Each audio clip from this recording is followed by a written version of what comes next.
Surface current system is Geiger circulation. Geiger circulation has got typical characteristics. This typical characteristics is associated with clockwise circulation in a northern hemisphere, counterclockwise circulation in southern hemisphere. That is absolutely associated, galat. That is majorly associated with planetary winds, perfectly correct. Because when I have to take reference of, अब ये planetary wind का diagram आपके सामने ready है, हम बस swiftly बना ले रहे हैं, trade winds of northern hemisphere and southern hemisphere, हो गया काम. Westerlies of northern hemisphere and southern hemisphere, and polar winds of northern hemisphere and southern hemisphere. Wind is always named after the direction from where they blow. इसमें northern hemisphere की trade wind को हम north eastern और southern hemisphere की trade wind को हम south eastern बोलते हैं. ठीक है, कल आपको एक हिंट दिया, अब उसको थोड़ा सा ध्यान से देखते हैं, फिर एक फ्रेम तैयार करते हैं. We have to talk about the first part of the question, second part of the question उसका elaboration है, मैकेनिज्म समझने के बाद करेंगे. ये जो गाइयर सर्कुलेशन है मुझे रिपीटेड सीक्वेंस दिखता है.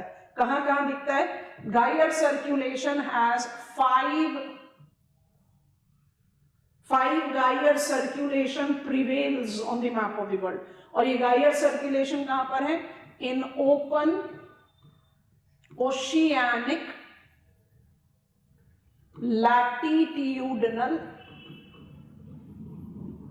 basins, and we are comfortable with this expression. Latitudinal oceanic basin Arctic और सदर्न ओशन के साथ नहीं जाएगा. तो 5 ओशन में से 2 ओशन आउट हो गए, बचे हमारे पास 3 ओशन. 3 ओशन में latitudinal dimension Pacific, Atlantic and Indian, जिसमें आपको ओपन ओशन चाहिए. तो northern Indian ocean is not an open ocean. Northern Indian ocean is marginal water bodies. Arabian Sea, Bay of Bengal. Land mass of India divides the northern Indian Ocean basin into 2 major marginal water bodies. Possibly that is the reason that the third largest ocean of the world is named after our country.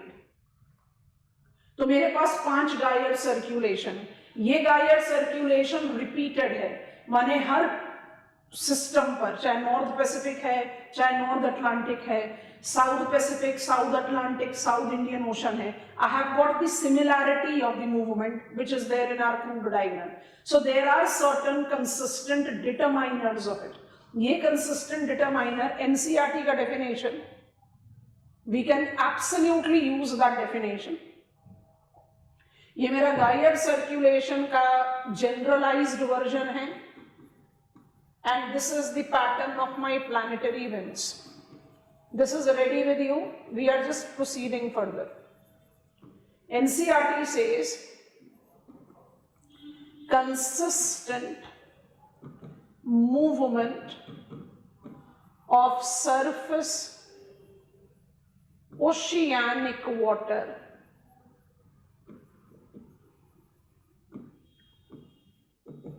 in particular direction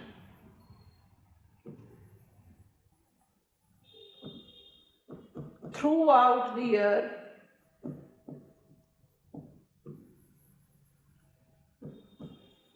in influence of planetary winds develops surface current system. इस definition में सबसे prominence या सबसे prominent role जो है वो आप planetary winds को दे रहे हैं. लैंग्वेज आप मैनिपुलेट कर सकते हैं, बिल्कुल वर्ड टू वर्ड एनसीईआरटी का डेफिनेशन नहीं है, but this is the meaning. NCERT says what is surface current system. Surface current system is consistent movement of surface water in a particular direction throughout the year in the influence of planetary wind.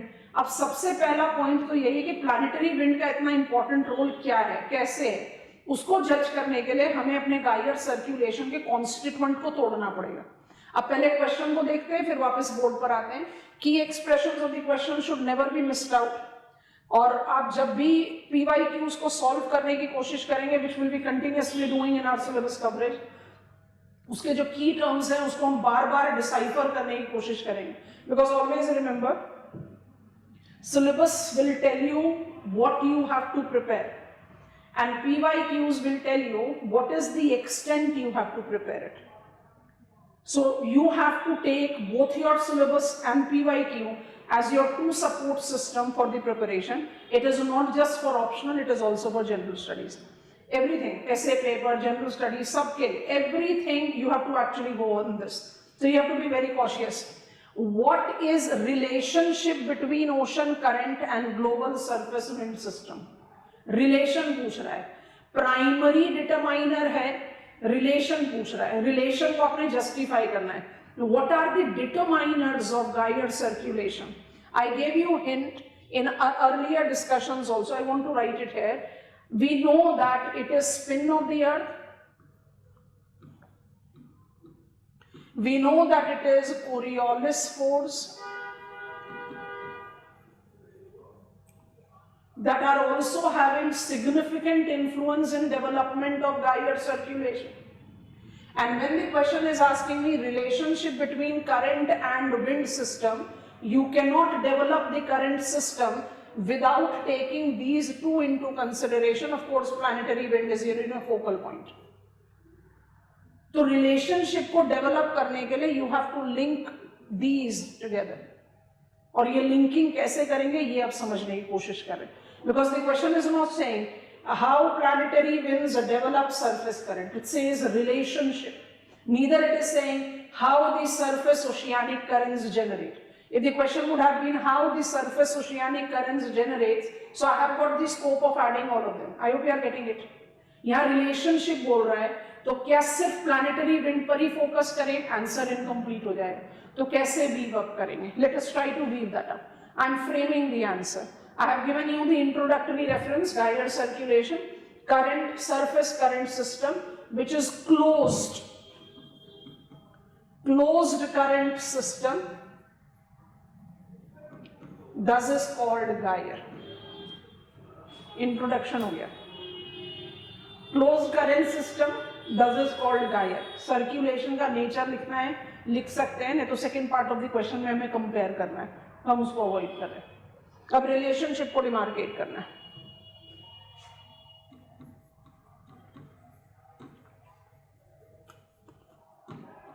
Determiners of Geiger circulation primarily includes friction induced by surface wind,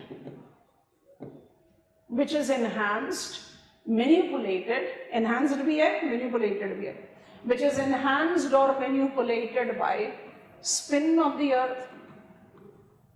अच्छा, spin of the अर्थ के साथ ना बहुत सारी चीजें hand to hand जुड़ती चली जाएंगी, तो आप इसको इसी कैटेगरी में ऐड कर लो या आप इनको अलग लिखो. हम एडवाइस करेंगे इसी कैटेगरी में ऐड करो. तो हम कहते हैं spin of the earth, earth's rotation. So that gives us, क्योंकि मुझे रिलेशनशिप बताना है, मेरा फोकस विंड पर ही रहना चाहिए, तो आई टेक एकमैन्स ट्रांसपोर्ट.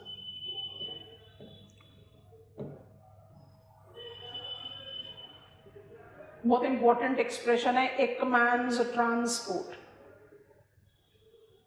ठीक है. एंड थर्ड जो रिलेशन है वो लिस्ट के बाद लिख देते हैं, continent configuration that gives us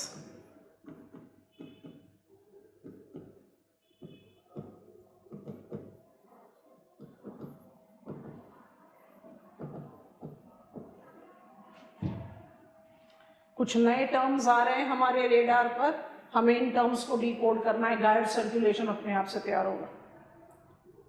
हमने आपको बताया डिटरमाइनर्स ऑफ गायर, डेफिनेशन में लिखा गायर circulation, surface current system, closed surface current system, consistent movement of surface water in a particular direction throughout the year under the influence of planetary winds. What are the determiners of this circulation? It includes friction by wind, that is by default there, plus wind effect,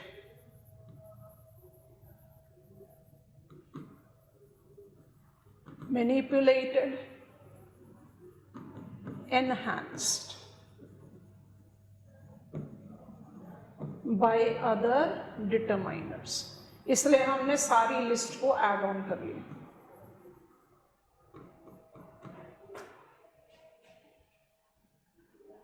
ठीक है, इन सबको पढ़ने के लिए सारे step clarity के साथ आने चाहिए. Have included as many diagrams as possible. इन डायग्राम्स को बनाने की भी कैपेसिटी होनी चाहिए. तो सबसे पहले फ्रिक्शन की बात करते हैं. हमने कल सी वेव्स भी समझने की कोशिश की थी. When advective movement of air, advective planetary जो बिल्कुल कंसिस्टेंट है, लगातार एक डायरेक्शन में विंड फ्लो करेगी, सरफेस वाटर पर ड्रैग इफेक्ट तो डालेगी. ड्रैग इफेक्ट डालेगी तो सरफेस वाटर मूव करेगा. प्लैनेटरी विंड को एनसीईआरटी प्लैनेटरी, प्रिवेलिंग, परमानेंट 3 नाम देती है. We all are aware of the fact कि परमानेंट माने कोई चीज नहीं होती in terms of its location. Apparent shift of sun towards north होगा तो सारे विंड बेल्ट नॉर्थ की तरफ शिफ्ट हो जाएंगे. Apparent shift of sun towards south होगा तो सारे विंड बेल्ट साउथ में शिफ्ट कर जाएंगे.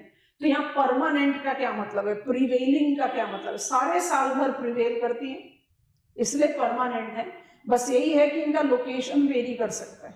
तो friction is induced, directly induced by wind and that triggers the movement. अगर मुझे ब्रेकअप करके गायर सर्कुलेशन को समझना है, पर जो ट्रू गायर सर्कुलेशन का नेचर है उसमें effect of spin of earth, spin of earth का 1 डायमेंशन हम कल पढ़ चुके हैं. फ्रिक्शन फैक्टर को जब आप लेते हो तो एक चीज हमेशा याद रखना, विंड की वेलोसिटी के मुकाबले में हम पॉइंटर्स चलो यहां लिख देते हैं. विंड की वेलोसिटी, विंड जो भी विंड आपको सरफेस वाटर को ड्रैग कर रही है, जो फ्रिक्शन इंड्यूस होगा वो क्या करेगा, 2 to 3% only 2 to 3% of the speed of dragging wind. मतलब फ्रिक्शन इतना ग्रेट नहीं है but it triggers the movement.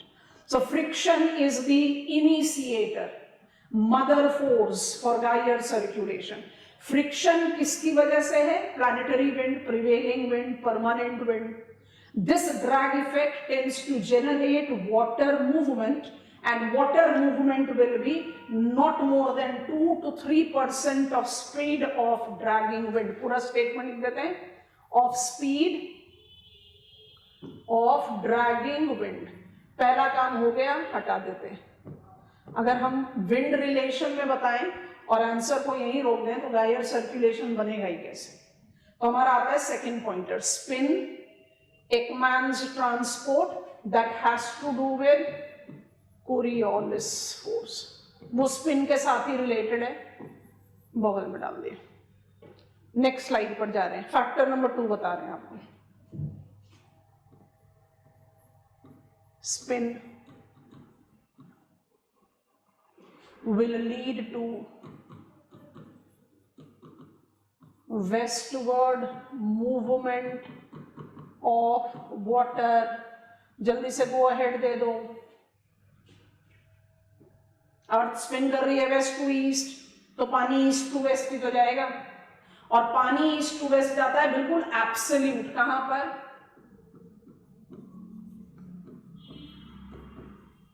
Equatorial belt as absolute movement due to absence of Coriolis force. तो ये मेरा जियोइड है, ये मेरा इक्वेटोरियल बेल्ट है, अर्थ स्पिन कर रही है west to east, surface water move करेगा ईस्ट टू वेस्ट. ये जेनरेट करता है north south equatorial current in the 2 hemispheres. तो ये स्पिनिंग इफेक्ट तो प्लैनेट अर्थ की तरफ से हो रहा है, इसमें विंड का कोई इन्फ्लुएंस आएगा वो हम ऐड करना चाह रहे हैं। ये वेस्टवर्ड मूवमेंट हर जगह है, सारे पानी पर होगा ना। वेस्टवर्ड मूवमेंट मिड लैटिट्यूड में भी होगा, वेस्टवर्ड मूवमेंट हाई लैटिट्यूड में भी होगा, होना ही चाहिए, क्यों नहीं होगा। लेकिन इक्वेटर पर एब्सोल्यूट है क्योंकि यहां पर कोरियोलिस फोर्स नहीं है। अब कोरियोलिस फोर्स को आप क्या बोलते हैं, डिफ्लेक्टिव फोर्स। तो हमारा नेक्स्ट एंटिटी यहां पर ऐड ऑन हो रहा है, स्पिन के साथ हम नेक्स्ट एंटिटी ऐड कर रहे हैं, Coriolis force. Coriolis force is deflective force. इसको समझे बिना एकमैन्स ट्रांसपोर्ट नहीं समझ पाएंगे। और जब आप कोरियोलिस फोर्स की बात करते हो तो इसका relation spin of the earth से है। जल्दी से रिकॉल कराना बच्चों, shape of our planet is geoid. Our planet completes its spin in approximate 24 hours. When I try to compare equatorial bulge, माने circumference of equator and the circumference of pole को देखें तो it comes out very clear कि spinning velocity equator पर क्या है, fastest है। एक बड़े सर्कमफ्रेंस को अपनी पूरा रोटेशन खत्म करना है 24 घंटे में, और पोल को भी खत्म करना है, तो पोल को तुम रोटेट करने के लिए बहुत कम एरिया है, तो वो बहुत स्लो वेलोसिटी में करेगा। इक्वेटर पर वेलोसिटी ऑफ स्पिन हाई होगी। Are you giving me, go ahead, है ना। इस चीज को दिमाग में रखना, क्योंकि जब भी हम प्रेशर प्रोफाइल के बारे में पढ़ते हैं या कोरियोलिस इफेक्ट के बारे में पढ़ते हैं, हमें सिर्फ ये पढ़ने के लिए मिलता है हर टेक्स्ट बुक में, माने वो कितनी भी एलिमेंट्री कितने भी हाई लेवल की टेक्स्ट बुक हो।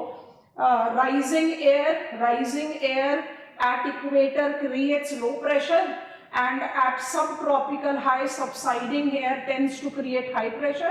Air subsides because it is mechanically induced. It's not thermally, it's not cold to subside, it subsides and creates mechanically generated or dynamic generated high pressure. इसके logic क्या है हमने बड़ी clarity के साथ समझा, बिल्कुल वही चीज। Spinning earth tends to generate Coriolis force, समझ में आ गया। आप इसको कैसे इमेजिन कर सकते हो, आप एक टॉय लट्टू उसको घुमाओ तेजी से और घूमते हुए लट्टू के ऊपर छोटा सा कोई भी थर्माकोल बॉल फेंको, वो बाय डिफॉल्ट डिफ्लेक्ट आउट करेगा। प्लैनेट अर्थ की कोरियोलिस फोर्स को आप इस तरह से इमेजिन कर सकते हैं, विंड रिफ्लेक्ट आउट करके बाहर नहीं आती क्योंकि अर्थ की ग्रेविटी है। Deflective force is 0% at equator and cent% at poles. Coriolis deflection increases with increase in sign of latitude. 2 minute के लिए रुको, अभी कुछ नहीं लिखना। Coriolis deflection, Coriolis force, deflective force increases with increase in sign of latitude. Why? Because with increase in sign of latitude, ये expressions हम आपको बहुत अच्छी तरह से समझा चुके हैं।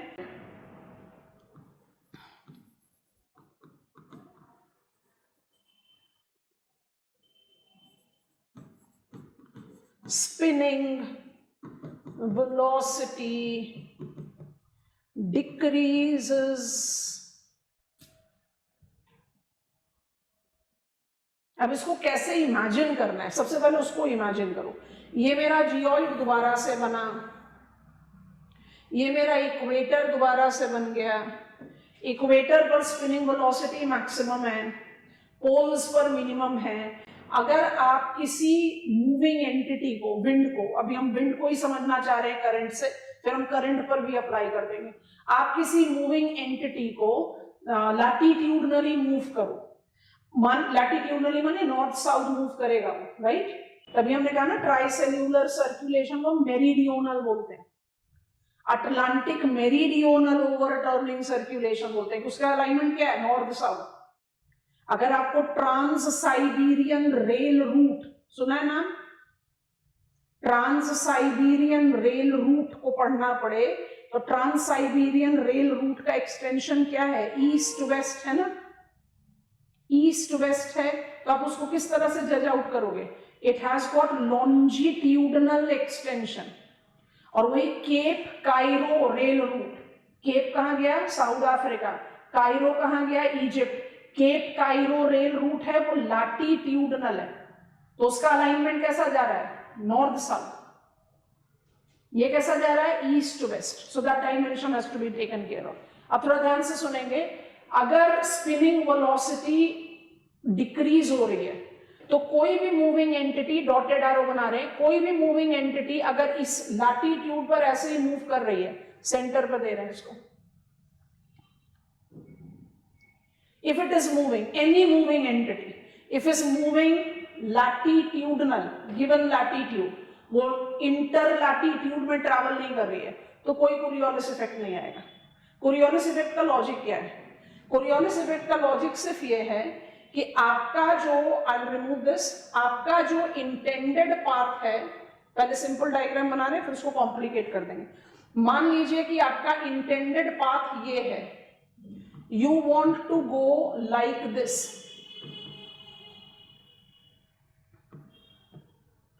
फिर ऑपोजिट एंड एक्सेट्रा आराम से डेवलप कर देंगे।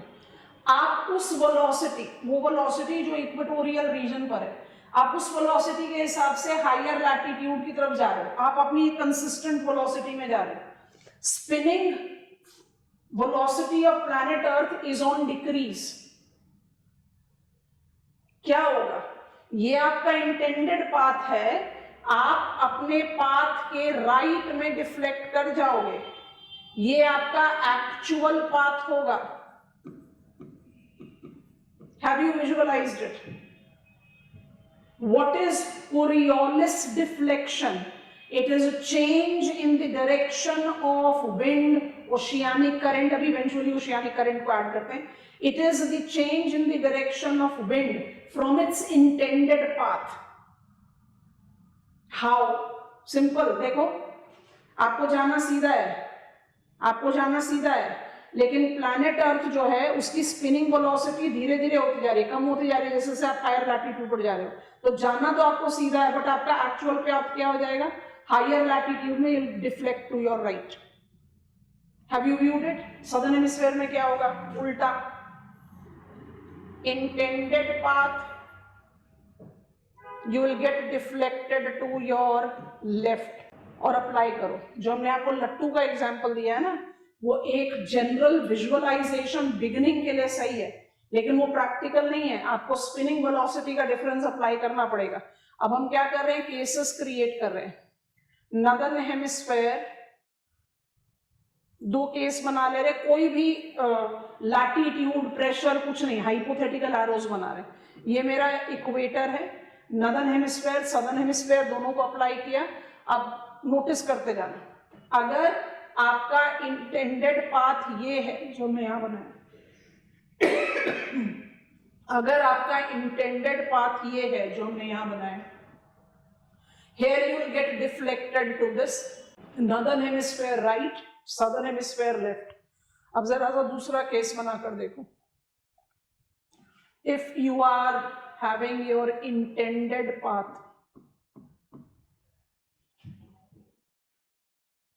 खड़े हो जाओ यहां पर,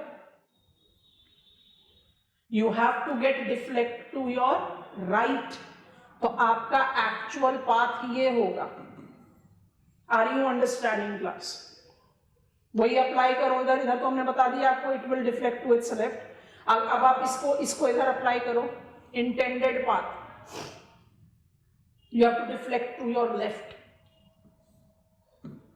यहां ये था intended path, intended path, actual path, actual path, actual path, Ferrel's law.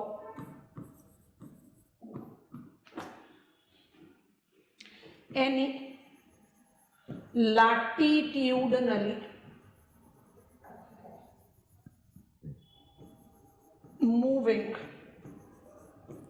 or advection tends to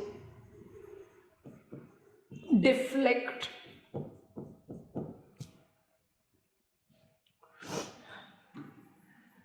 right in northern hemisphere, left in southern hemisphere.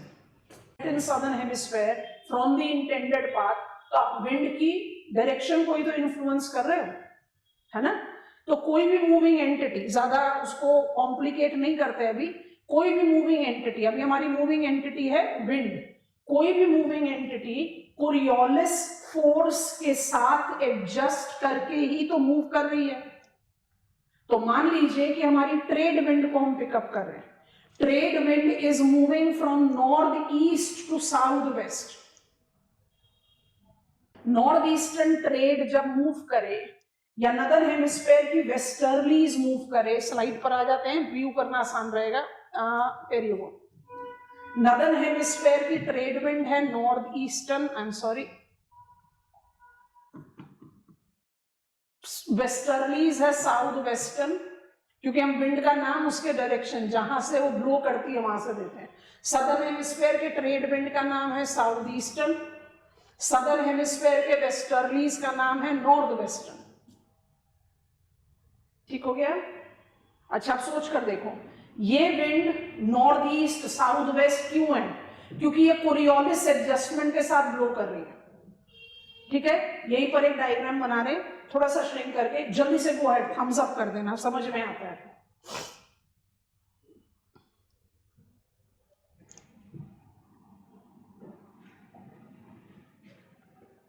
कुछ गायर नहीं, कुछ नहीं, एकदम सिंपल सा डायग्राम बना रहे।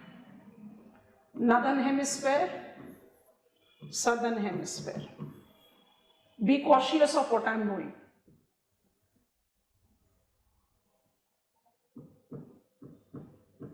hypothetical wind, hypothetical wind,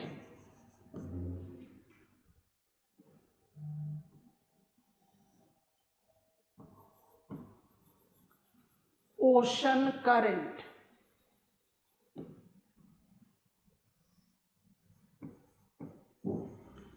ocean current। अब विंड चल रही है, किसी भी दिशा में विंड चल रही है, तो चलती हुई विंड ही तो सरफेस वाटर पर ड्रैग डालेगी। उस ड्रैग से क्या होगा? सरफेस वाटर मूवमेंट पर आएगा। जब सरफेस वाटर मूवमेंट पर आएगा लैटिट्यूडनली, तो क्या उस पर कोरियोलिस फोर्स नहीं लगेगा? समझ में आ रहा है कि नहीं? तो वो विंड की मूवमेंट की दिशा से राइट में डिफ्लेक्ट करेगा नॉर्दर्न हेमिस्फेयर में, लेफ्ट में डिफ्लेक्ट करेगा सदर्न हेमिस्फेयर में। ये क्या है? Coriolis effect on current, default northern hemisphere, wind, dragged surface water, deflected to right of wind। कल लॉन्ग शोर करंट पढ़ा था, क्या पढ़ा था लॉन्ग शोर करंट के लिए? Drag goes on decreasing with increasing depth, drag goes on decreasing with increasing depth. Go ahead दीजिए। ये मेरा सरफेस विंड है, बहुत क्लियरली विजिबल है, रीराइट करने की जरूरत नहीं है। ये मेरा सरफेस विंड है जो ड्रैग इफेक्ट डाल रहा है सरफेस वाटर पर। सरफेस वाटर नॉर्दर्न हेमिस्फेयर में बाय डिफॉल्ट विंड के इफेक्ट की वजह से अपने राइट में डिफ्लेक्ट करेगा, विंड से राइट जाएगा। सरफेस पर ड्रैग इफेक्ट सबसे ज्यादा पड़ता है। अभी थोड़ी देर पहले आपको होता है ड्रैग, फ्रिक्शन, पहला फैक्टर हमारा। फ्रिक्शन की वजह से जो जेनरेटेड करंट है वो 2 से 3% of the velocity of wind he trigger कर पाता है।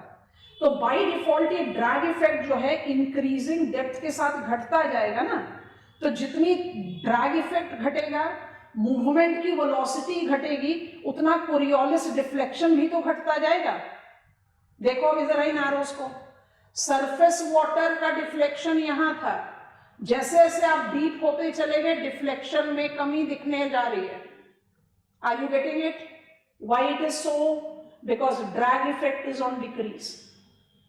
अगर आप इसको प्लॉट करो किसी ग्राफिकल शीट पर, तो ये कुछ इस तरह का स्पाइरल दिखाएगा। इस पर इसको स्पाइरल इफेक्ट बोलते हैं, समझ में आ रहा है? और इन सबको कंबाइन कर दिया तो 500 मीटर जो मैक्सिमम डेप्थ है जो विंड ड्रैग कर सकती है, नेट वाटर मूवमेंट ये होगा। नेट वाटर ट्रांसपोर्ट, जरा ध्यान से देखें, is largely likely to be, हमने अपने डायग्राम में पहले ही आपको बनाकर बता दिया, perpendicular to the wind drag। समझ में आए कि नहीं? एकमैन्स spiral generates एकमैन्स transport. Ekman's transport क्या होता है, जो हमने सिंपल डायग्राम बनाया, अगर ये विंड है तो ये ओशियानिक करंट होगा। Give me a confident thumbs up. By default ये नदर्न हेमिस्फीयर में, सदर्न हेमिस्फीयर में क्या हो जाएगा, ये विंड है तो ये नेट ट्रांसपोर्ट होगा। What are the factors that facilitates surface current system? तो एक तो है भाई विंड, जो फ्रैक्शन इंड्यूस करता है, फ्रैक्शन इंड्यूस करके मोबिलिटी जनरेट करता है, परफेक्ट। बट इस मूवमेंट को आप मैनिपुलेट कर देते हो स्पिनिंग ऑफ द अर्थ से। खाली आप reference of spin of the अर्थ लोगे तो आप कह दोगे भाई नॉर्थ साउथ इक्वेटोरियल करंट बन रहे हैं। क्यों बन रहे हैं? क्योंकि स्पिन ऑफ द अर्थ से क्या होगा, सारा सरफेस वाटर वेस्ट की तरफ जाएगा, वाटर वेस्ट की तरफ जाएगा। इक्वेटोरियल बेल्ट पर कोरियोलिस फोर्स 0% होने की वजह से ये वेस्टवर्ड मूवमेंट जो है वो एब्सोल्यूट है। I think this is comfortable. That gives me the understanding of north south equatorial current. तो पहला डायमेंशन आ गया स्पिन ऑफ द अर्थ का। Spin of the earth generates Coriolis force. What is Coriolis force? Deflective force. What is the nature of deflective force? Wind and current. कोई भी advective movement, कोई भी advective movement. Wind is horizontal movement of air. Surface current system is horizontal movement of surface water. कोई भी advection जो latitudinally चलेगा, वो spin की वजह से अपने intended path से deflect करेगा। What is Ekman's transport? Ekman's transport is net water transport perpendicular to the wind drag. Determiners of gyre circulation. Friction induced by surface wind. Spin of the earth, Ekman's transport. Ekman's transport Coriolis force से relate करता है। आप ये सब चीजें समझ गए। Continent का कॉन्फ़िगरेशन, इसका क्या मतलब है? इसका ये मतलब है, इसी पर ही एड ऑन कर देते हैं। ये मेरा हाइपोथेटिकल वाटर बॉडी है। इस हाइपोथेटिकल वाटर बॉडी में हमने इक्वेटर प्लॉट किया। फ्रिक्शन के फैक्टर के साथ हमने कहा कि भाई पानी को वेस्ट की तरफ ले जाओ। ये वेस्ट की तरफ सारा पानी ही जाता है, लेकिन कोरियोलिस फोर्स नहीं होने की वजह से north and south equatorial current जो है वो बहुत ज्यादा डिफाइंड हो जाते हैं। ठीक है, ये बात हो गई हमारी। अब कह रहा है कॉन्टिनेंट कॉन्फ़िगरेशन। कॉन्टिनेंट कॉन्फ़िगरेशन का मतलब है ये मेरा शोर लाइन आ गया। अगर शोर लाइन ही होता तो ये अनइंटरप्टेडली मूव करता रहता। शोर लाइन आएगा तो ऑटोमेटिकली क्या होगा, it will restrict the movement of the currents, manipulating, magnifying the movement, net movement. तो कॉन्टिनेंट कॉन्फ़िगरेशन को आप किस तरह से जस्टिफाई करते हैं? It tends to modify the spin of the earth related equatorial water. क्या सिर्फ इक्वेटोरियल वाटर को? जैसे हमने कल आपको समझाया कि आप केल्विन वेव को साइड में रख दो। I was talking about that also. आप केल्विन वेव्स को साइड में रख दो, आप काउंटर इक्वेटोरियल करंट को कैसे एक्सप्लेन कर सकते हो? शोरलाइन कॉन्फ़िगरेशन, फाइंड अप, पानी लौट रहा है। नहीं तो टेक्निकली क्या है, ये नॉर्थ और साउथ हेमिस्फेयर के कोरियोलिस फोर्स को कंपनसेट कर रहा है, ऑपोजिट है ना। इसलिए आपका इक्वेटोरियल बेल्ट में एटमॉस्फेरिक एंड ओशन प्रोपोगेशन होता है ईस्टवर्ड, जिसको आपने एमजेओ में पढ़ा। वही चीज यहाँ है, काउंटर इक्वेटोरियल करंट। अब अप्लाई करो थोड़ा ध्यान से। जब आप सारे वाटर को, प्लैनेट अर्थ स्पिन कर रहा है west to east, continent configuration के साथ टर्म आता है वेस्टर्न इंटेंसिफिकेशन। डिफिकल्ट है, ध्यान से सुनेंगे। वेस्टर्न इंटेंसिफिकेशन का क्या मतलब है? सारा सरफेस वाटर जा रहा है वेस्ट की तरफ। ऑफ कोर्स जैसा जैसा लैटिट्यूड बढ़ता जा रहा है, एब्सोल्यूट वेस्टवर्ड मूवमेंट नहीं हो पाता। क्यों नहीं हो पाता? जैसे जैसे लैटिट्यूड बढ़ेगा, you intend to go here, you will get deflected to your right. You intend to go here, you will get deflected to your left. आपको दिख रहा है हम करंट बनाना शुरू कर चुके हैं। तो जो एक्चुअल मूवमेंट होता है वो सिर्फ इक्वेटोरियल बेल्ट पर होता है, बट आप इस चीज को कहीं डिनाई थोड़ी ना कर पाओगे कि सारा पानी तो वेस्ट की तरफ ही जा रहा है। और जब सारा पानी वेस्ट की तरफ जाता है, ये वेस्टर्न इंटेंसिफिकेशन क्रिएट करता है। What is western intensification? It is because of the shore line. Shore line नहीं होता तो नहीं होता। It is because of the shore line, the continent configuration and western intensification, दोनों चीज को अप्लाई करना है। वेस्टर्न इंटेंसिफिकेशन का मतलब है piling up of water to western shore of कोई भी ओशन।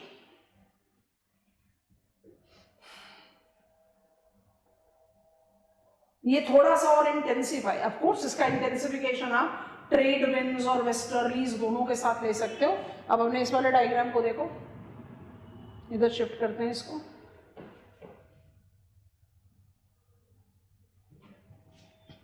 मैनिपुलेट कर रहे हैं थोड़ा सा। आपका सारा पानी जा रहा है वेस्ट में, ट्रेड विंड की मूवमेंट ही है टुवर्ड्स वेस्ट,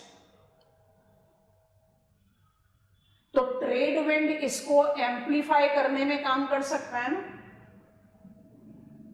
वेस्टर्लीज की मूवमेंट तो ईस्ट की तरफ है, तो वहां पर कॉन्टिनेंट कॉन्फ़िगरेशन में कुछ इंटेंसिफिकेशन पॉसिबल है, बट वो हमेशा वीक होगा, ये स्ट्रॉन्ग होगा। दोबारा से, why west will be having more piling up of the water?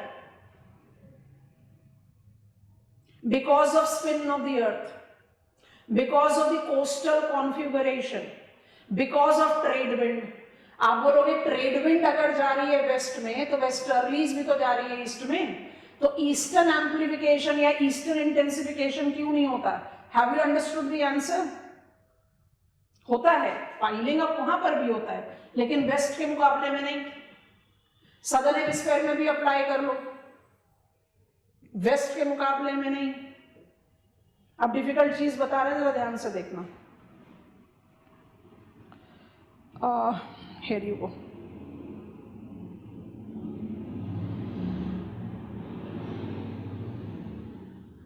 Diagram के थोड़े से डायमेंशंस हैं, इसलिए जानबूझकर जूम करके आपको दिखा रहे हैं।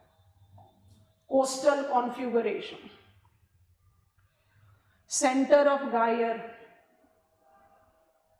सेंटर ऑफ गायर कोई भी हाइपोथेटिकल ओशन है, इस ओशन में ट्रेड विंड भी दिखाई दे रहा है, वेस्टर्लीज भी दिखाई दे रहा है। डायरेक्शन से आपको बड़े आराम से समझ में आ रहा है कि हम दोनों हेमिस्फीयर में हैं।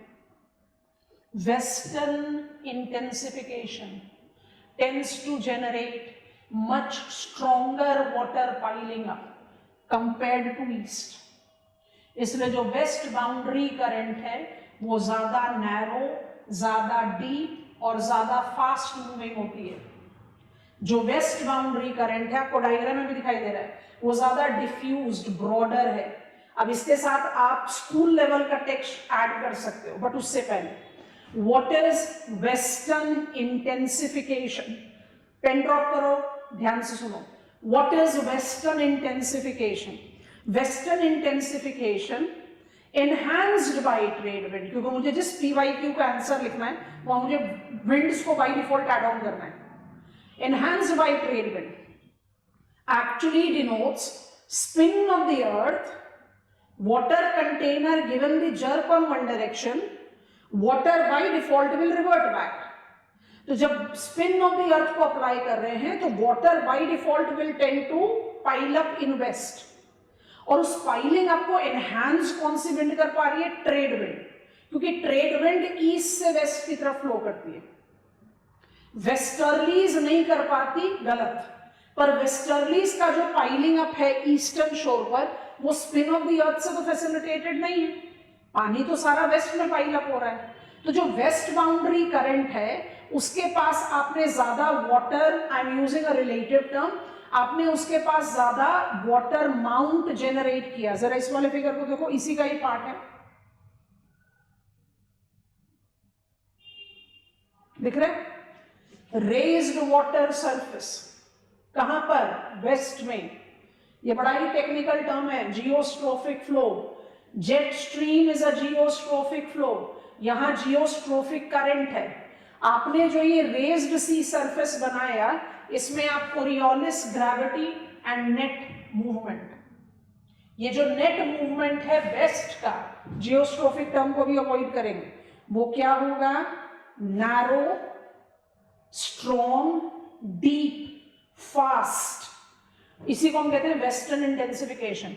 ईस्ट का जो होगा वो comparatively wider, broad, slow moving. इसके साथ आपको बस एक अपना स्कूल लेवल का इंफॉर्मेशन जो हम बहुत पहले से समझ रहे हैं वो ऐड करना है, बट उससे पहले आपसे पूछना चाह रहे हैं, have you visualised what is western intensification? Can you relate it to the effectivity और मॉडिफाइंग रोल ऑफ विंड? आप एक जनरल आंसर लिख रहे हो, identify the mechanism of gyre circulation, highlight how the gyre circulation marks its development. कोई specification नहीं है कि प्लैनेटरी विंड पर एसोसिएट करना है, तो आराम से कह सकते हैं western intensification tends to generate more stronger west boundary current than east boundary current. पर क्योंकि यहां आपका आंसर है relation between surface current and planetary wind, तो आपको हर पॉइंट पे प्लैनेटरी विंड को रोप इन करना है, और आप कुछ एग्जैजरेट नहीं कर रहे, वो हो ही रहा है उसकी वजह से। अगर विंड ना हो तो एकमैन्स ट्रांसपोर्ट नहीं होगा ना, थम्स अप करो। अगर विंड ना हो तो वेस्टर्न इंटेंसिफिकेशन इतना स्ट्रॉन्ग थोड़ी ना होगा। आप लिख तो मैकेनिज्म ही रहे हो, बस आप क्या कर रहे हो? इंटेलिजेंट लिंक दे रहे हो उसको। अब 1 मिनट के लिए इस डायग्राम पर दोबारा से आते हैं, अब फिर आंसर फ्रेम करना है। अब हमें बोर्ड पर आ गए, spin, deflection, intended path we have taken, अभी हम इसको ऐड कर रहे हैं। अब हम बात कर रहे हैं वेस्टर्न इंटेंसिफिकेशन की। वेस्टर्न इंटेंसिफिकेशन बहुत इंपॉर्टेंट एक्सप्रेशन है गायर सर्कुलेशन में, छूटना बिल्कुल भी नहीं चाहिए। वेस्टर्न इंटेंसिफिकेशन में हमने रोल दे दिया ट्रेड विंड को, ठीक। अच्छा, बहुत हाइपोथेटिकल जा रहे हैं, किसी भी ओशन का नाम नहीं ले रहे, अभी फिर से बना दिया, आपको समझा दिया है कि हम ये वाला शेप क्यों एक्वायर करते हैं। सर्कल बनाने में क्या हुआ, पूरा ग्लोब थोड़ी ना दिखा रहे हो, ओशन ही तो दिखा रहे हो। और अगर स्क्वायर बनाओगे तो प्लैनेट अर्थ के शेप के साथ मैच नहीं करेगा, तो ये बहुत अच्छा सब्स्टिट्यूट है शेप का। आपने इक्वेटर बना दिया, north equatorial current, south equatorial current नहीं बना रहे। मेरा वेस्ट बाउंड्री करंट को हमने डबल एरो से दिखा दिया, और ईस्ट बाउंड्री करंट को डॉटेड एरो से दिखा दिया, ठीक है जी। हमने कहा भाई वेस्टर्न इंटेंसिफिकेशन की वजह से क्या हुआ, west has got more piled up water,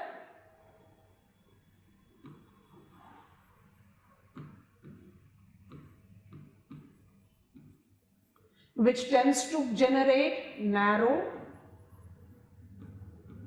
deep, fast moving west boundary current, ठीक है। इसका ऑपोजिट ले लो ईस्ट पर। What is east boundary current? Less piling up. But piling up हो क्यों रहा है? Because of westerlies. यहां पर पाइलिंग अप क्यों हुआ था? मदद करो, दोनों चीजें लिखना चाहते हैं। Piled up water is more, why? Spin of the earth and trade winds. तो यह मैकेनिज्म दो हो गया ना, स्पिन भी आया और ट्रेड विंड्स भी आया।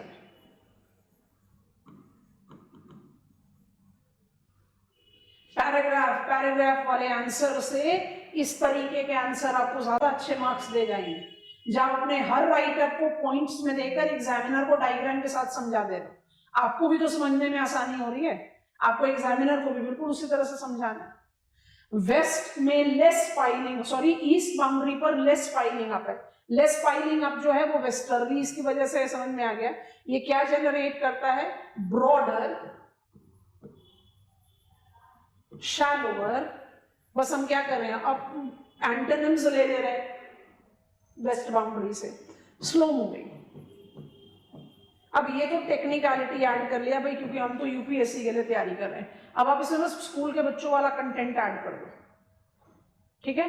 All west boundary current, technical clarity आ गई कि नहीं पहले बताओ?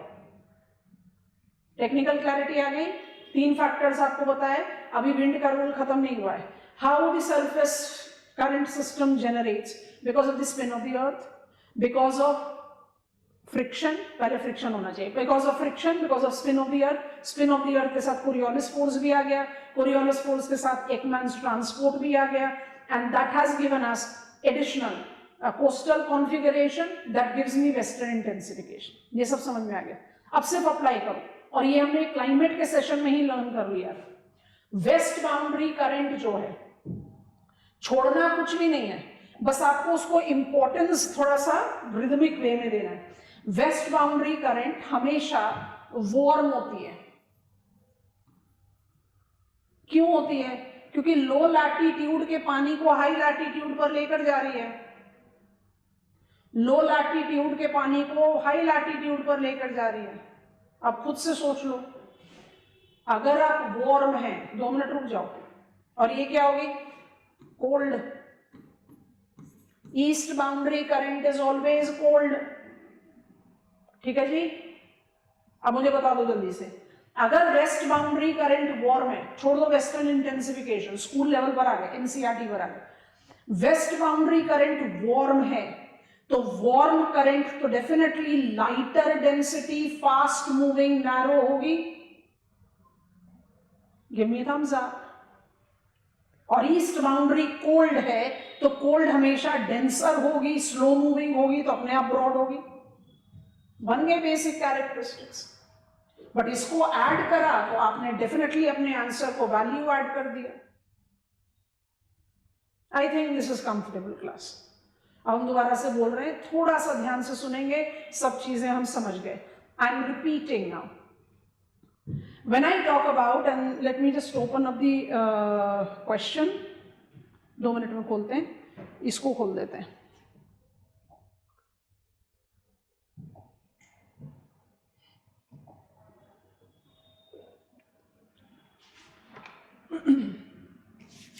Surface current system is the consistent movement of ocean water in a particular direction throughout the year due to planetary winds. So this is how it is defined. This circulation is closed system which is marking its presence in 5 open oceanic latitudinal basins. What facilitates the gyre circulation? What are the determiners of gyre circulation? One is the frictional effect induced by planetary winds.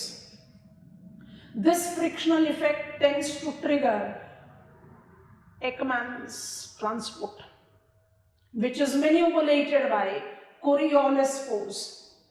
When I take reference of Ekman's transport, I simply have to remember that it is frictional drag that has made the surface water move, will experience Coriolis deflection as per its hemisphere, northern hemisphere right, southern hemisphere left. Drag effect goes on decreasing with increasing depth. Thus the Coriolis effect will also modify. This tends to generate what is a nutshell called Ekman's spiral effect. Question पूछा हुआ examination. Ekman's spiral effect, Coriolis force combine कर दीजिए with the effect of spin of the earth, you are having surface current moving perpendicular to the movement of wind. और perpendicular to the movement of wind जैसे ही कर दिया, वो अपने आप आपको क्या चीज दिखा देता है? यही तो रहा हमारा डायग्राम। कलर बिल्कुल अलग इस्तेमाल कर रहे हैं, थोड़ा ध्यान से देखो।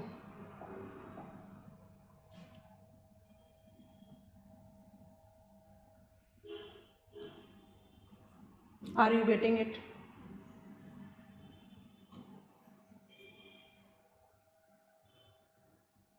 ये क्या है? एकमैन्स ट्रांसपोर्ट ही तो है। I hope you are understanding. अब इसमें बस ऐड क्या कर देना है, ये सब एक दूसरे से रिलेटेड है। इसमें ऐड क्या किया, इसमें ऐड कर दिया continent configuration, western intensification. Western intensification का रीजन क्या है और क्या है जो क्या जनरेट करता है? वेस्ट बाउंड्री करंट अपनी कैरेक्टरिस्टिक्स बहुत अलग डेवलप करती है compare to east boundary current. What is relationship between ocean currents and global surface wind system? Surface currents are triggered by planetary winds. It is defined to be the closed current system that is moving in a particular direction in the influence of planetary wind. आपका ये introduction हो गया, पहले लिख दिया इसलिए दोबारा नहीं लिख रहे। This movement tends to create friction. हमारा factor 1, movement of planetary winds tends to create friction. Friction triggers the movement of surface water. Understandable that this friction is not capable of generating high velocity surface water movement because the net movement of water as triggered by friction or drag effect of wind is just 2 to 3% of the wind velocity, but it triggers the movement. This triggered movement is facilitated by spin of the earth. Spin of earth by default generates westward movement of surface water. The westward movement of surface water tends to create western intensification. Western intensification is enhanced by trade winds, and that is the reason the west boundary current are having higher defined dimensions than its eastern counterpart. Additionally, spin of the earth facilitates Coriolis force. Coriolis force triggered by spin of the earth do not influence oceanic current directly. It is the frictional drag by wind that facilitates Coriolis effect induced on surface currents, making, क्या बात कर रहे हैं, Ekman's transport, making surface current move perpendicular to the movement of the wind. आप क्या कर रहे हो, 1 2 3 फैक्टर नहीं ऐड कर रहे, आप उसमें लगातार विंड को जोड़ते जा रहे। क्वेश्चन को चेंज कर दो, what are the determiners of surface current system, wind को हटा दो, तब कोई लिंक मत बनाओ, अलग अलग लिख दो फैक्टर्स को। आपसे क्वेश्चन पूछ रहा है सरफेस विंड सिस्टम और आप सिर्फ या तो कोरियोलिस और तीसरा फैक्टर हमारा क्या था, वेस्टर्न इंटेंसिफिकेशन, जो हम ऑलरेडी बोल चुके हैं। आप सीधी सीधी आपसे ग्लोबल विंड सिस्टम के साथ पूछ रहा है और आप उसको सिर्फ वेस्टर्न इंटेंसिफिकेशन के साथ छोड़ दो या सिर्फ एकमैन्स ट्रांसपोर्ट के साथ छोड़ दो, आपने अपने आंसर को इनकम्प्लीट छोड़ा। I think it make sense. Determiner सारे डिटरमाइनर्स एक दूसरे से जुड़े हुए हैं, आपको ही जोड़कर लिखना है। जैसे ये फर्स्ट पार्ट ऑफ आंसर यहां पर खत्म होता है, अभी खत्म नहीं हुआ, उसके बाद सेकंड पार्ट को हम बाद में रीड करें। ये चीज यहां तक सबको समझ में आ गई है, हम आगे बढ़ सकते हैं। आपको अप्लाई करना पड़ेगा और अप्लाई करने का सबसे अच्छा तरीका क्या है, डायग्राम। बहुत आराम से गूगल सर्च करो, आपको बहुत सारे डायग्राम्स मिलेंगे, एक नहीं बहुत सारे डायग्राम्स मिलेंगे ऑफ द गायर सर्कुलेशन। आप उसको मैप पर भी बना सकते हो, बट हम हमेशा इंसिस्ट करते हैं इसके लिए। ये आपका गायर सर्कुलेशन का मैप है, अभी दिखाते हैं आपको। हम बनाएंगे इसको, कैसे बनाएंगे, अब टाइम सेविंग ट्रिक भी तो चाहिए। अभी भी हम first part of the question पर है, हमने तीनों फैक्टर्स को लिखा बट हर के साथ प्लैनेटरी विंड को थोड़ा सा एम्फसाइज किया। करने के बाद आपको क्या करना है, similar circulation is developed in 5 oceanic basins। ये जरूर आएगा और इसके आने के बाद आपका डायग्राम आएगा। जो डायग्राम हम लगातार बनाते आ रहे हैं, बस हम उसको थोड़ा सा बड़ा बना लेंगे और ये बनेगा रिलेटिविटी वाला डायग्राम। और इस रिलेटिविटी वाले डायग्राम में आप खुद से सोचना आप कितना समय बचा लेते हो। और आपने एग्जामिनर को ये रीजन भी नहीं दिया सोचने का कि भाई मैंने तो ग्लोबल पर्सपेक्टिव में बोला था, इस बच्चे ने तो मुझे खाली एक रीजनल एग्जाम्पल दे दिया, तो मुझे मार्क्स काटने चाहिए कंपेयर टू अदर। बस रिलेटिविटी में लोकेशन की गड़बड़ नहीं करनी है, और जो एक कंपैरेटिव साइज है उसकी गड़बड़ नहीं करनी। ठीक है, तो हमारा जियोइड का बेस डायग्राम रेडी हो गया। ये मेरा अटलांटिक है, ये मेरा इंडियन ओशन है, ये मेरा पैसिफिक है। आपको समझ में आ रहा है कैसे बनाया? Indian ocean, Africa, Atlantic, Indian ocean, Australia, Pacific, बहुत आराम से डायग्राम बनेगा। ये मेरा अटलांटिक ओशन है, ये मेरा इंडियन ओशन है, ये मेरा पैसिफिक ओशन है। आप बार बार कह रहे हो 5 ओशियानिक बेसिन्स में गायर सर्कुलेशन है, तो एग्जामिनर को प्रूफ करो। प्रूफ करने के लिए अब क्या करोगे? सबसे पहले जल्दी से वो वाले करंट्स बना दोगे जो कॉमन है। तो कॉमन कौन कौन से हैं?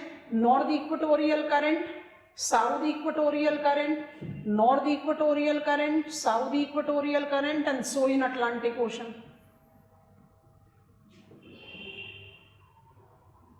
ये तो हम समझ चुके हैं। अभी एक चीज और ऐड करनी है जो छूटी हुई है। ठीक है, वेस्टर्न इम्प्लीफिकेशन या इंटेंसिफिकेशन को ऐड कर दो। West boundary current, west boundary current, west boundary current, west boundary current, west boundary current. List नहीं देना एग्जामिनर को, नाम यहां लिखना है। East boundary current, east boundary current, east boundary current, east boundary current and east boundary current. जो नाम common है उनको आप फटाफट इनिशियल्स के साथ ऐड कर सकते हो। आपके पास टाइम की बहुत कमी है तो आप सारे नाम मत लिखें, बट मेरे ख्याल से नाम लिखने ही चाहिए।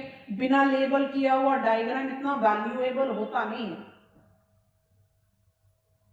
आपको लग रहा है कि मैं सारे नाम नहीं लिख सकता हूं, तो आप कम से कम वेस्ट एंड ईस्ट बाउंड्री करके लिख दो, ब्लैंक मत छोड़ो।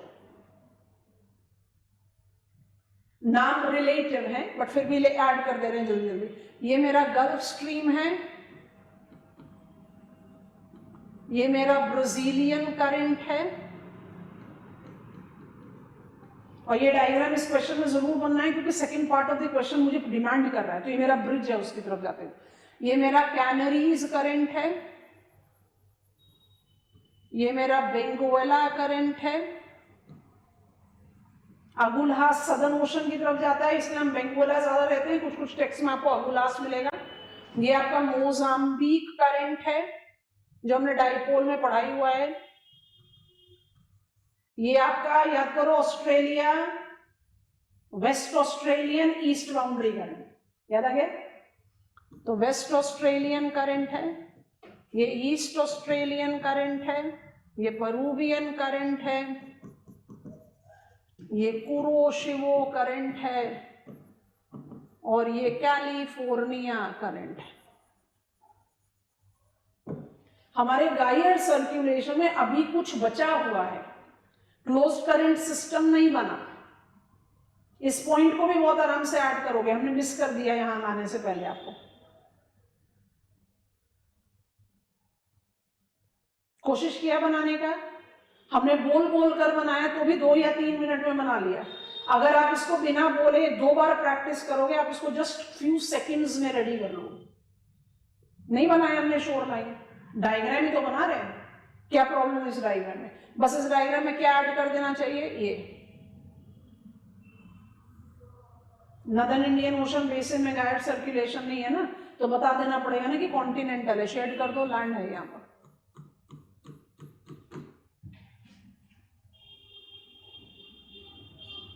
हमें जल्दी से गो अहेड दो, हमारे गायर सर्कुलेशन को कंप्लीट करने में भी बचा हुआ है। पोलर करंट बात नहीं किया हमने,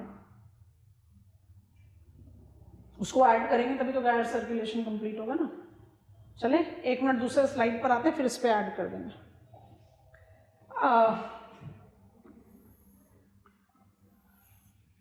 ये समझ में आ गया कि स्पिन ऑफ द अर्थ का आउटकम है। ये समझ में आ गया कि वेस्टर्न इंटेंसिफिकेशन का आउटकम है, that is enhanced by trade winds.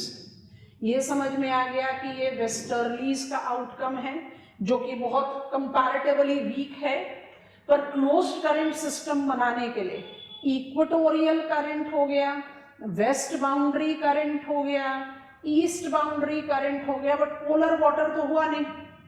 तो पोलर वाटर को अप्लाई करने के लिए क्या कर रहे हैं,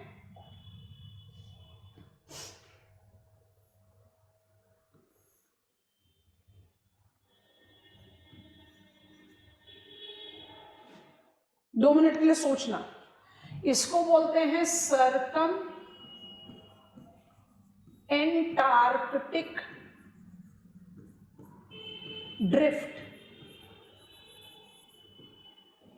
और लगभग सारे स्कूल एटलसेस में ये लिखा हुआ है वेस्ट विंड ड्रिफ्ट। इससे समझने में बहुत आसान हो जाता है, ठीक है। नदर्न हेमिस्फेयर में जो है ये मेरा नॉर्थ ड्रिफ्ट है। अब क्योंकि मेरे नदर्न हेमिस्फेयर में दो बेसिन्स हैं, तो नॉर्थ ड्रिफ्ट के कौन से दो पार्ट हो जाएंगे, नॉर्थ अटलांटिक ड्रिफ्ट हो सकता है या नॉर्थ पैसिफिक ड्रिफ्ट हो सकता है। गो अहेड दे दो। खाली नॉर्थ अटलांटिक ड्रिफ्ट का ये एक्सटेंशन है, पैसिफिक का नहीं होता ये। इसको बोलते हैं नॉर्वीजियन करंट।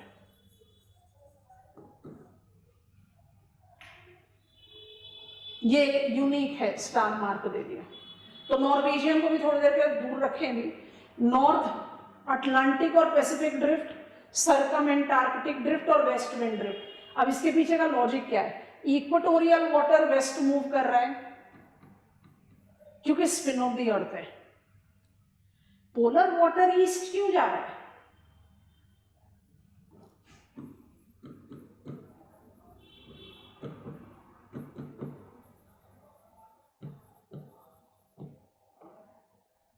कौन से विंड का, वेस्टर्लीज।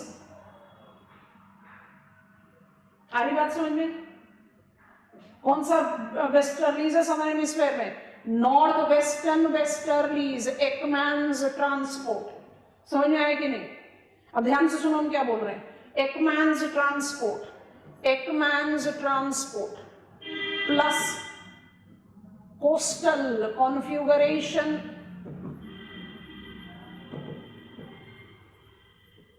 भैया लैंड बैरियर है ना, यहां लैंड बैरियर नहीं है, एंटार्क्टिका। समझ में आ रहा है कि नहीं। सर्कम, जब यहां लैंड बैरियर है तो डिफ्लेक्शन तो राइट की तरफ होना चाहिए, बट बिल्कुल ईस्ट ना जाकर नॉर्थ ईस्ट की तरफ जाता है। तो it is Ekman's transport with coastal configuration, it is Ekman's transport because of uninterrupted water. तो ईस्टवर्ड सीधा सीधा जा रहे हैं। जैसे एकमैन्स ट्रांसपोर्ट बोला, North Atlantic North Pacific drift या सर्कम एंटार्कटिक ड्रिफ्ट भी तो विंड का ही आउटकम हो गया। आ गया दोबारा से wind. Are you getting it class. Add कर लो अपने डायग्राम में। यहां क्या आएगा, North Atlantic Drift, Norwegian current. पूरे डायग्राम में क्या आ जाएगा, एक साथ बना दो, टाइम बचता है। ये क्या बना दिया, सर्कम एंटार्कटिक ड्रिफ्ट। और ये क्या बनाया, north Pacific drift, north Pacific drift. अभी कहानी खत्म नहीं हुई है, थोड़ी देर बाद और समझा रहे हैं कहानी का extension, but a major part is done. How many गाइड circulations are there, 5. How many in northern hemisphere, 2. What is the nature of northern hemispheric gyre circulation, clockwise. Question का सेकंड पार्ट है ना, कंपेयर करो north south. But उस comparison से पहले एक बार map open कर रहे हैं। बताइए आप लोगों ने ड्रॉ कर लिया। नाम एक दिन में याद नहीं होंगे, तो कोशिश भी नहीं करना कि मुझे नाम याद नहीं हो, but most of the names are very familiar one. यहाँ गल्फ ऑफ मेक्सिको है, गल्फ स्ट्रीम। यहाँ पर कैनरीज आइलैंड है, बहुत छोटे आइलैंड है, शायद आपने नाम नहीं सुना हो, छोड़ दो। यहाँ पर लार्जेस्ट कंट्री ब्राजील है, ब्राजीलियन। यहाँ पर मोजाम्बिक कंट्री भी है, और मोजाम्बिक मार्जिनल वाटर बॉडी भी है between Madagascar and mainland of Africa. ये ऑस्ट्रेलिया है, इसलिए वेस्ट और ईस्ट ऑस्ट्रेलियन करंट। कल हमने काफी डिटेल्स में कैलिफोर्निया टर्म को इंटरप्रेट किया था, कैलिफोर्निया करंट। तो कुछ नाम जो इतनी इजीली मुझे याद नहीं होते क्योंकि वो कॉमन नहीं है, वो बेंगुएला हो सकता है, कैनरीज हो सकता है, कुरोशिगो हो सकता है, उसके अलावा कोई मुश्किल नहीं है। परू, परूवियन करंट, नाम रिलेटेड है, कॉमन। ये नाम भी रिलेटेड है, Benguela is a minor sea port of Angola, और ये कॉमन नहीं है, इतने कॉमनली नहीं जाने जाते। बट बाकी सारे नाम आप आराम से जस्टिफाई कर सकते हो। Names can not be yours in a single day. तो अपने लिए ये इम्प्रैक्टिकल ऑब्जेक्टिव रखना भी नहीं चाहिए, मुझे एक ही दिन में सारे नाम याद हो जाएंगे, नहीं होते वो। कॉन्सेप्ट समझ में आना चाहिए, ठीक है। अच्छा, नॉर्थ अटलांटिक ड्रिफ्ट का एक्सटेंशन नॉर्वेजियन करंट होता है, बट नॉर्थ पैसिफिक ड्रिफ्ट का नहीं होता। इसी को दिखाने के लिए वर्ल्ड मैप खोल रहे, एक बार देखो जरा। ये हमारा पेट मैप है, बड़ी क्लैरिटी के साथ फिजिकल फीचर्स दिखते हैं। अगर हम इसमें ज्यादा टाइम वेस्ट करे बिना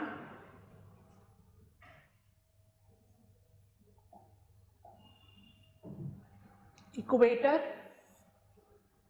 नॉर्दर्न हेमिस्फेरिक गायर सर्कुलेशन, आपको दिख रहा है। अटलांटिक ओशन जो है वो ओपनली कनेक्टेड है आर्कटिक ओशन से, है ना। अब इनके बीच के बाउंड्री लाइन क्या है? लैटिट्यूडनली तो हम बोलते हैं 50-55 डिग्रीज के beyond, but there is a physiographic submarine unit. जैसे हमने मैस्करीन हाई, मैस्करीन रिज के साथ रिलेट किया था, वैसे यहाँ पर एक सबमरीन रिज है जिसके हिसाब से हम आर्कटिक और अटलांटिक को डिवाइड करते हैं। अभी हम वहां को लेकर नहीं जा रहे। अब आप जरा पैसिफिक को देखो। पैसिफिक का नॉर्थ इक्वेटोरियल करंट यहाँ से जाएगा, डिवाइडेड पैसिफिक देखने की हमें आदत है ना। ये आपका कुरोशिगो करंट हो गया। अब ये करंट जा रहा है नॉर्थ पैसिफिक ड्रिफ्ट। इस पार्ट को जरा ध्यान से देखो, ये है आपका चुकची पेनिनसुला ऑफ साइबेरिया, और ये है आपका Seward peninsula of Alaska. Shade कर दिया, ये सीवर्ड है, ये चुकची है। इनके बीच में क्या है? Bearing straight. स्ट्रेट क्या होता है? Narrow arm of water that separates two land और कनेक्ट्स टू वाटर बॉडी। तो बेरिंग स्ट्रेट कनेक्ट कर रहा है पैसिफिक और आर्कटिक ओशन को। लैंड एक दूसरे के इतने पास आ रखे हैं कि आप नॉर्वेजियन करंट जैसा कोई वेरिएंट नहीं बना पाते, लैंड बैरियर। और ये आपका आ गया कैलिफोर्निया, ये आपका आ गया परूवियन, ये आपका आ गया ब्राजीलियन, ये आपका आ गया सर्कमएंटार्कटिक ड्रिफ्ट, ये आपका आ गया बेंगुएला, ये आपका आ गया मोजाम्बिक साउथ इक्वेटोरियल, ये आपका आ गया वेस्ट अफ्रीका। डॉटेड होना चाहिए हमारे शेडिंग के हिसाब से। बन गए gyre circulation. Clockwise northern hemisphere, counter clockwise southern hemisphere. I want a confident go ahead by all of you. Terms जो हमने नए पढ़े, western intensification, Ekman's transport, right? Coriolis effect on currents. We have learned the movement of west boundary current and east boundary current with variations in the characteristics. खाली warm और cold भी करके चलोगे तो भी बड़े आराम से समझ सकते हो कि कोई फास्ट और कोई स्लो क्यों होगा। चलो एक क्वेश्चन का आंसर दे दो, second part of the question को पिकअप करने के स्टेप पहले। क्वेश्चन पूछें, स्लाइड पर आते हैं, जो हमने लिखा है उसी के बेसिस पर पूछ रहे हैं।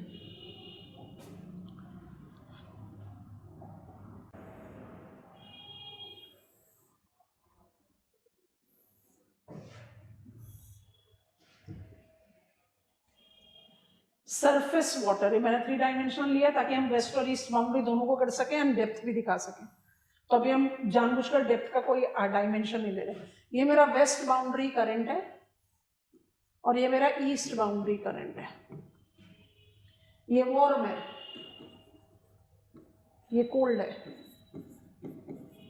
और ये वार्म और कोल्ड कैरेक्टरिस्टिक्स जो है वो किस लेवल पर है? खाली सरफेस वाटर पर ही तो है। डॉटेड लाइन बना देते हैं। It should be not deeper than 500 metres. Ideally 500 metres को डॉटेड लाइन बनाया है क्योंकि हमें डीप और शैलो को जस्टिफाई करना है। It should not be deeper than 500 metres. ये बात तो सबको समझ में आ रही है। और मेरा जो ओशन डेप्थ है वो कम से कम 4000 मीटर।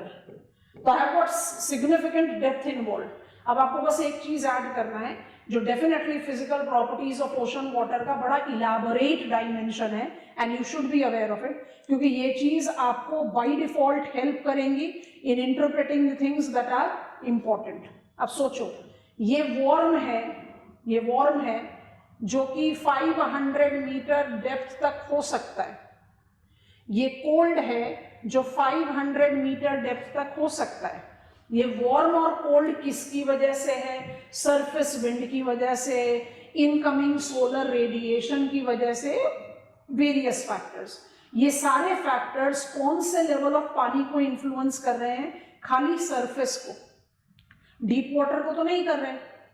इसका साफ मतलब ये हो गया ना, थोड़ा ध्यान से सुनना, इसका साफ मतलब तो यही हो गया कि किसी भी वार्म वाटर के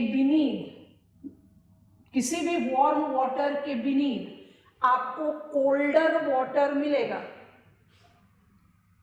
और किसी भी कोल्ड के बीनीथ वार्म मिलेगा। ऐसा क्यों? क्योंकि in deep water you will have uniform temperature. Of course until and unless आपका वो सेकेंडरी सोर्स हो जो आपने पढ़ा with reference to thermohaline circulation, कि भाई आपके पास submarine volcanism. Solar radiation surface of water में कहां तक पेनिट्रेट कर सकता है? खींच तान कर 500 मीटर। तो अगर सरफेस वाटर वार्म है या सरफेस वाटर कोल्ड है तो वो सरफेस पर ही होगा। आप मैक्सिमम डेप्थ भी लेकर चलो 500 मीटर तक, मतलब आप यहाँ पर वार्म है और हम यहाँ पर कोल्ड है, आपके डायरेक्शन में बात करते हैं। ये कोल्ड करंट है, ये वार्म करंट है। जो ये वार्म और कोल्ड है ये आइडियली 500 मीटर तक होना चाहिए, पर आप कोल्ड करंट से डीप वाटर में चले जाओ या वार्म करंट से डीप वाटर में चले जाओ, आपको यूनिफॉर्म टेम्परेचर मिलेगा। आपको बात समझ में आ रही है? इसका साफ मतलब क्या हुआ? अगर सरफेस वार्म है तो टेम्परेचर को घटना पड़ेगा ना with increasing depth to become uniform. Surface अगर कोल्ड है तो टेम्परेचर को बढ़ना पड़ेगा ना to become uniform. Come on give me go ahead.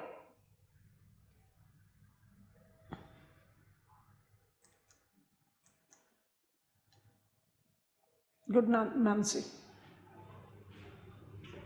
अब हमारा डायग्राम का जो फ्रेम है वो रेडी हो रहा है। अब जरा देखो ध्यान से, जो हमारा कंट्राडिक्टिंग एक्सप्रेशन है, कहीं से भी कंट्राडिक्टिंग नहीं है, फेस वैल्यू पर लगता है बट नहीं है। क्या है?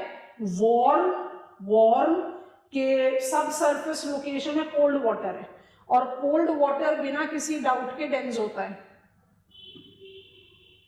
और इसके अंडरनीथ है वार्म जो बाय डिफॉल्ट लाइट होता है। लाइट होता है इसलिए अपवेल करता है, कोल्ड होता है इसलिए सबसाइड करता है, डाउनवेल बोलते हैं, डाउनवेल लिख देते हैं। इस टर्म का इस्तेमाल बहुत अलग अलग तरीके से किया जाता है। इस वजह से क्या होगा, ये तो 500 मीटर तक रहेगा पर ये शैलोअर होता है। Peruvian current, coldest of all east boundary current, is known for upwelling that facilitates lukewarm water in sunlit zone. तभी तो वो मेजर फिशिंग ग्राउंड है इन कोव फिशेस का। I've learned what is the relationship between ocean current and global surface wind system. हमने friction, Ekman's transport, Coriolis, spin of the earth और western intensification को combine करके 5 गायर सर्कुलेशन बना दिए, repeated characteristics in the 5 gyres, not in northern Indian Ocean because it is continental, it is not open ocean. अब second part है, इसलिए वो डायग्राम जरूर बनना चाहिए।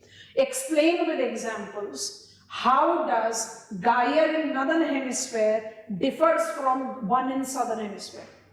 डायग्राम आपने बना दिया, गायर इन नॉर्दर्न हेमिस्फीयर किस तरीके से गायर इन सदर्न हेमिस्फीयर से डिफर करता है, इसको ना मैप के बेसिस पर आपको समझाएंगे। आप आराम से इसके पॉइंटर्स बना सकते हैं, बट इन पॉइंटर्स को थोड़ा सा ध्यान से इलैबोरेट करना है। So I am getting on to the map and on the basis of map I will create out the answer. तो हमारा जो पेट मैप है उसी को ओपन कर देते हैं। डायग्राम तो नहीं बना सकते हैं बट समझाने के लिए, क्योंकि you should be aware of what are the characteristics. तो हर बच्चा ये लिखेगा। तो हम क्या कर रहे हैं, कॉन्टिनेंट का एग्जाम्पल ले लेते हैं। या पहले हम आपको समझा दें फिर हम पॉइंटर्स बोर्ड पर लिखा देते। एग्जाम्पल्स के साथ मुझे बताने के लिए बोल रहा है how the gyre circulation in northern hemisphere differs from that in southern hemisphere. आपने फर्स्ट पार्ट ऑफ आंसर खत्म करके एग्जामिनर को गायर सर्कुलेशन का डायग्राम दे दिया। अब आपको कंपेयर करना है। कंपैरिजन करने का बेस्ट तरीका आंसर लिखने में होता है टैब्यूलर। टैब्यूलर में क्या होता है कि आप कंपैरिजन बड़ी क्लियरली दिखा देते हैं एग्जामिनर को, रेपिटेशन रुकता है, टाइम बचता है, स्पेस बचता है और definitely it becomes more convincing. Statement पर स्टेटमेंट लिखना शुरू करोगे तो वो बहुत ज्यादा फैक्चुअल हो जाता है और आप ऑलरेडी सारी डिटेल्स देखकर यहां तक पहुंचे हो। तो हर बच्चा जो कंपैरिजन है उसमें ये तो जरूर लिखता है। गलत जा रहे हैं थोड़ा सा साउथ में, ये मेरा इक्वेटर है। नॉर्दर्न हेमिस्फेरिक गायर, सबसे पहली बात नेचर ऑफ सर्क्यूलेशन, हम अटलांटिक को लेकर चल रहे हैं क्योंकि हमने डायग्राम आपको सारे बता दिए। दोनों का पहला पॉइंट ऑफ कंपैरिजन जो कंट्रास्ट करना है वो तो यही होगा direction of rotation. Northern hemispheric gyres are clockwise, southern hemispheric gyres are counter clockwise. ये हर बच्चा लिखेगा। पर क्या सिर्फ इसी पॉइंट पर कंपैरिजन खत्म कर दें? नहीं, कंपैरिजन के और पॉइंटर्स भी हम ले सकते हैं। क्या ले सकते हैं? क्लीन करेंगे, इक्वेटर को दोबारा ड्रॉ करेंगे। आप देखो इसको हम पॉइंटर्स बना देंगे। आप नॉर्थ अटलांटिक को देखो, फिर साउथ अटलांटिक को देखो। नॉर्दर्न इंडियन कंसिडरेशन में नहीं है पर फिर भी देखो north Indian and south Indian. और पैसिफिक ओशन को हमने आपको बताया एक रफ ट्रायंगुलर ओशन, कई बार बता चुके हैं ना, रफ, एब्सोल्यूट नहीं, क्योंकि नॉर्थ में बेरिंग स्ट्रेट पर बिल्कुल चिपक रहा है और साउथ में ओपन हो रहा है सदर्न ओशन की तरफ। ठीक है। Comparison number 2, northern hemisphere is more land binded, southern hemisphere is more open. Do you agree to this? इससे होगा क्या? इसी पॉइंट पर बाकी सारे पॉइंट ऑफ कंपैरिजन आ सकते हैं। नॉर्दर्न हेमिस्फीयर मोर कॉन्टिनेंटल है तो जो इंटेंसिफिकेशन है वो स्ट्रॉन्गर होगा। Yes no? आपने पढ़ा west boundary current is more intensified than east boundary current. Compare करो Gulf Stream versus Brazilian, this will be more swifter moving than Brazilian. Are you getting it class? ठीक है। पहला point direction of circulation, दूसरा point land barrier. Northern basins are more continental than southern basin. उसी पर तीसरा point, northern basins have got more stronger, much swifter, more defined waste boundary current than southern basin. हम west boundary current को compare कर रहे हैं sir. Are you getting the point class? चौथा पांचवा बड़ा क्रूशियल है।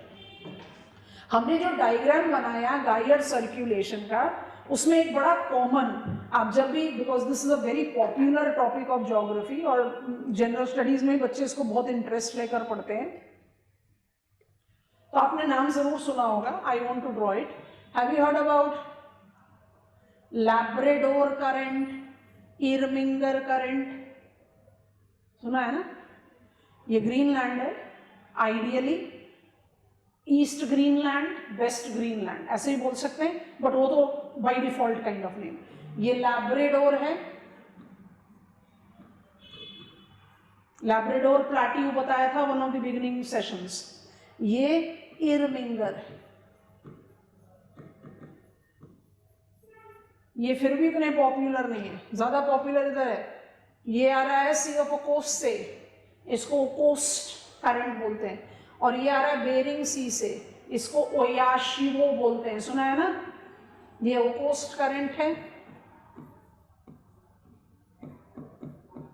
और ये ओयाशिवो है। सदर्न हेमिस्फीयर में मुझे एक काउंटर पार्ट मिलता है बट बहुत वीक है, तो छोड़ देते हैं। नॉर्दर्न हेमिस्फीयर के गायर के लिए हमने सेकेंड पॉइंट बताया, उसको सेकेंड ही लिखना चाहिए कि नॉर्दर्न हेमिस्फीयर जो है ज्यादा कॉन्टिनेंटल है सदर्न के मुकाबले में। नॉर्दर्न क्योंकि कॉन्टिनेंटल है इसलिए उसकी वेस्ट बाउंड्री करंट ज्यादा स्ट्रॉन्ग है, ये हमारा थर्ड पॉइंट बन गया।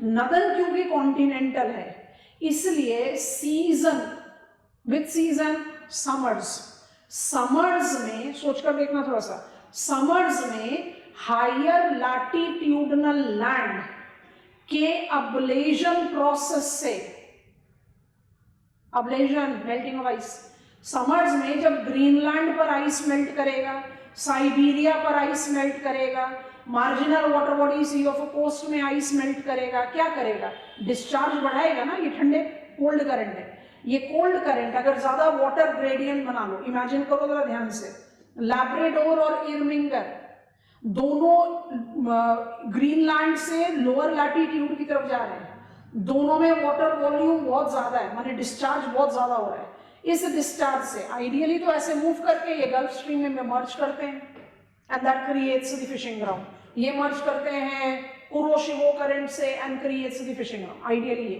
पॉसिबिलिटी क्या होती है, सोचो, पॉसिबिलिटी होती है कि हम लैब्राडोर और इर्विंगर करंट है, हमारी बहुत हाई वेलोसिटी मूवमेंट चल रही है, कब चलेगी, समर्स में, सिर्फ समर्स में हम जनरेट हो रहे हैं, हमारी हाई वेलोसिटी मूवमेंट चल रही है, क्यों, अब्लेजन बहुत ज्यादा हुआ, तो उस हाई वेलोसिटी मूवमेंट से जितनी तेजी से मूव करोगे उतनी तेजी से कोरियोलिस डिफ्लेक्शन भी एक्सपीरियंस करोगे।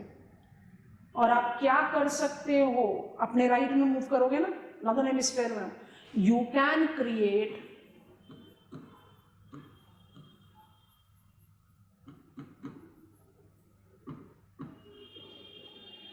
सदर्न हेमिस्फीयर में not possible. Have you got it class? दोबारा से कोशिश करें, देखो आप बहुत तेजी से अगर नॉर्मल वे में कर रहे हो तो आप सीधा आओगे, सीजनली आप इस सर्कुलेशन का हिस्सा बन जाओगे, पॉसिबिलिटी है, there is possibility of development of sub polar gyre, तो हम वो यहां लिख देते हैं, sub polar gyres can get develop seasonally, तो खाली समर ओनली होगा, इन नदर्न बेसिन्स। कब बनेगा, जब अब्लेडिंग करंट जो है, जो कोल्ड करंट है, उनमें वाटर वॉल्यूम बहुत ज्यादा होगा, तो तेजी से मूव करते हुए कोरियोलिस डिफ्लेक्शन एक्सपीरियंस करेंगे, कंबाइन कर दो, कोरियोलिस डिफ्लेक्शन एक्सपीरियंस करेंगे अपने राइट में, they can generate a circulation themselves. Are you understanding it? Not possible in southern hemisphere. हम ये पॉइंटर्स लिख रहे हैं, फिर पांचवा पॉइंट बताएंगे। क्वेश्चन का सेकंड पार्ट बोल रहा है कंपेयर विद एग्जांपल्स, तो एग्जांपल्स भी लिख दो, तो गायर सर्कुलेशन कंपैरिजन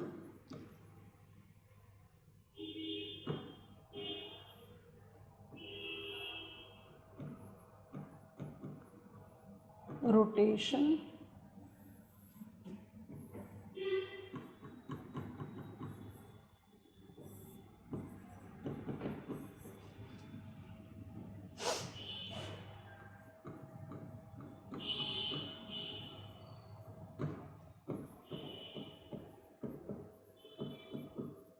ये तो सबसे एलिमेंट्री फीचर है, इसको नंबर 1 पर ही लिखो, छोड़ो ही मत, इसको सबसे पहले लिखो, पर इस पर रुको मत। तो पहला कंपैरिजन हो गया, दूसरा कंपैरिजन हम रिलेट कर रहे हैं, लैंड बैरियर लिख सकते हो, कोस्टल कॉन्फ़िगरेशन लिख सकते हो, हम लैंड बैरियर लिखना चाह रहे हैं क्योंकि वी वांट टू से कि नॉर्दर्न हेमिस्फीयर जो है वो ज्यादा लैंड बाउंडेड है कंपेयर टू सदर्न हेमिस्फीयर, तो northern hemisphere is having high, southern hemisphere is having comparatively low. तीसरा पॉइंट ऑफ कंपैरिजन इसी के कंटिन्यूटी में, मिक्स मत करो, अलग लिखो, जो तीसरा पॉइंट ऑफ कंपैरिजन है वो रिलेट कर रहा है बाउंड्री की वजह से, लैंड बाउंड्री की वजह से, तो जो वेस्ट बाउंड्री करंट है, एग्जाम्पल आप आराम से लिख सकते हैं, हम एग्जाम्पल्स नहीं लिख रहे हैं, आपने एग्जामिनर को डायग्राम दिया, उसके बाद आप यहां पहुंच रहे हो, तो आपको एक एग्जाम्पल ऐड करना है, तो डायग्राम में आपने रेफरेंस दे रखा है।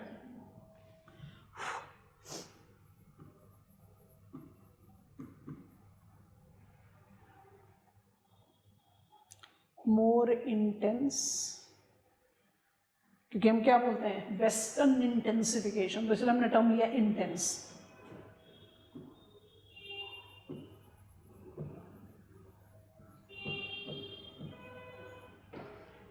It has to do with land barrier. तीसरा चौथा पॉइंट आपको बताया, सब पोलर गायर पॉसिबिलिटी हर समर में नहीं होता, ड्यूरिंग समर्स। यहां पर एग्जाम्पल्स डाल दीजिए, लैब्राडोर, एरमिंगर, ओयाशिवो, ओकोस्ट, है ना, और यहां ruled out.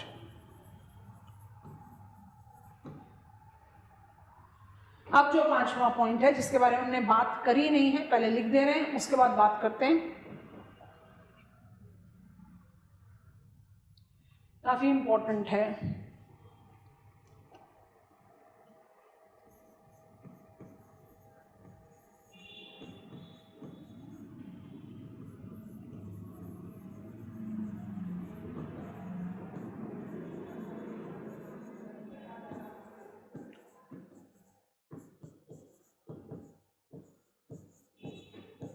You have heard the name Sargasso Sea.